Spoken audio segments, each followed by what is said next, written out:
Here is a claim going viral this week. OpenAI is secretly building a massive model codenamed Doug, bigger than GPT-6, for cyber warfare. Before we go further, one correction.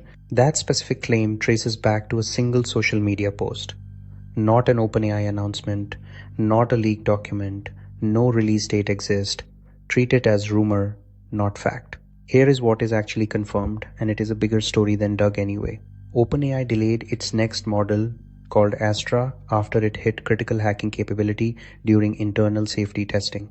Days later, OpenAI released something different, GPT-5.6-Cyber, a far more permissive cybersecurity version of their model, gated entirely behind a vetting program called Daybreak. Imagine your company's office has a locked door and a security guard checks it every night just by pushing on it once, looks locked, moves on. A security team using GPT-5.6-Cyber does something completely different. It tries every possible key, every possible weak point in that lock, thousands of attempts in minutes, the same way a real intruder eventually would, except it is your own team finding the weakness first and fixing it before anyone with bad intentions ever gets there. That is not hypothetical, it already happened. OpenAI turned this model loose on real production code bases. It found two previously unknown flaws in Chrome's V8 engine serious enough to break out of the browser's own security sandbox, now patched by Google as a real published CVE.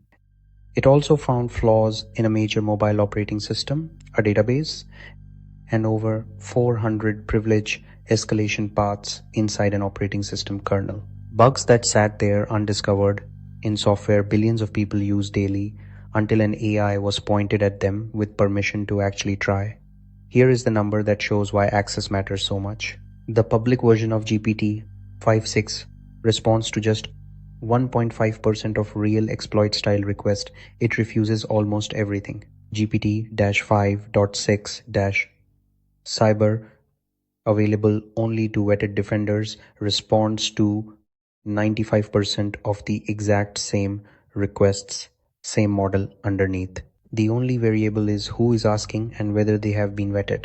The White House has confirmed it will exempt open-weight models from government security review entirely, while focusing scrutiny specifically on frontier systems from OpenAI and Anthropic.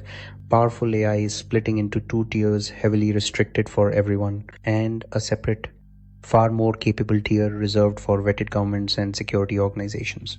At ZTS Infotech, we track this because it directly shapes what capability level our clients can actually access and what exists but stays permanently out of reach. This is Anirban ZTS Infotech AI News Desk signing off.